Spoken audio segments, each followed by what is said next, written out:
Nummer 20. Lukas 4. 41. The devils also came out of many, crying out and saying, Thou art Christ, the Son of God. Thou art Christ, the Son of God. First King James. Og djevlar òsne kom ut ur mongun, djeilandi ut og sigande, Tu ert Kristus, sonur Guds. Viktor Stakkalin, hva sier du gaue? Idler andar for òsne ut ur mongun og tar råpa ut, Tu er sonur Guds. Hva ble Kristus av? Hva ble Kristus av? Dal, Stakkalin, idler andar for ut ur mongun og tar råpa og sattu, Tu er sonur Guds. Hva ble Kristus av? Blakka Kristus ut? Det antikrist eller hva? Den gamle danske. Også får djevle ut av mange, råpte og sagte, Du er Kristus, den Guds sønn. Du er Kristus, den Guds sønn. The Son of God. Ja. Luther 1545. Es fuhren auch die Teufel aus von vielen, schrien und sprachen, Du bist Christus, der Sohn Gottes. Du er Kristus, Sohn Guds. Sagst du? Det er rett av Bibelen sier. Det er rett av Bibelen. Textus receptus. Han besant ikke teksteren. Han antiok ikke teksteren.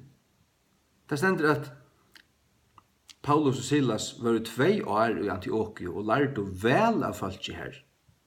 Og man leser i Apostlasøvne, Gjerningen av Apostlene, at Paulus, da han kom atter av sin missionsferien, da kom han atter til Antiokia. Antiokia ble høytninga mistøyen.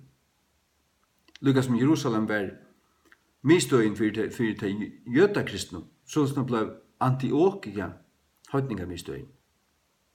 Det kan huksast at fromhandlet har vært gømt i Antiokia. Det har så ikke vært gømt nere i Alexandria. Omgantøy. Her kommer de, og her vet man til at her var en ketterarskole, en stor teologskole, akkurat som teologskolen i København, som framløyde fullt av avfrelstun, prestun. Ja, tar pervertera av Guds ord, tar ikke rettryggande, tar omskrivet fra koinugriskun til klassisk rikst, og fjerna av 2800 og noe trus i år, eller hva det var, eller 46, 2800 og nok snakk år, ur Nye Testamentet. Det sverre til første og anna Petersbrev, som tar fjerna av. Og her hever du bare 4400 nere i Alexandria. Etter til antiokiska, byzantiska tekst, streimen, hever du 5600 handrit. Og her er bare 8 år her, 8 år her, 2 år av hver blæsujo, som kanskje brød av fra en handrit til et annet. Det er øynig. Det er 99,9% øynig. Ja. Tog stegga av der at djeva Textus Receptus ut av griskun i 1633. Det er den sørste utgavan. Det var Elsevier-brøverner. 2 brøver som man kallar det Elsevier-brøverner. Sørst det er endelig fin pussingen av Textus Receptus.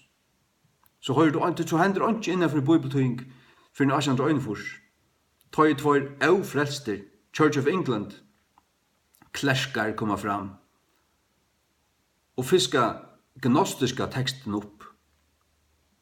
Og alt, og tåtje skifte, tåtje før fra tøy byzantiska skinnaren, flott ut til den alexandriska skinnaren, og her køyrer alle heimeren i det. Alle heimeren. Tøy vi lever i enda tøyne. Jeg vil slett ikke vi her. Jeg er slett ikke pastor av seg her kyrkjen i det. Det er ikke omkastan. Jeg sitter hjemme og leser Guds ord.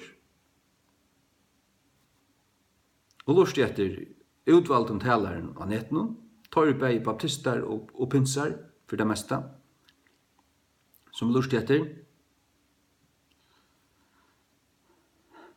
David Wilkerson, Paul Washer, Leonard Ravenhill, jeg lurte etter honom flere talen kjørskvalde.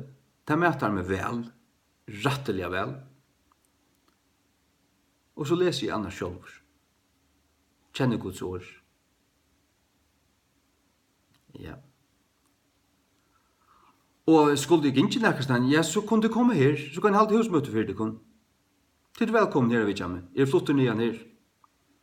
Til kunne finne det av hva bygge vi har skrivet til meg, først jeg ser hva bygge.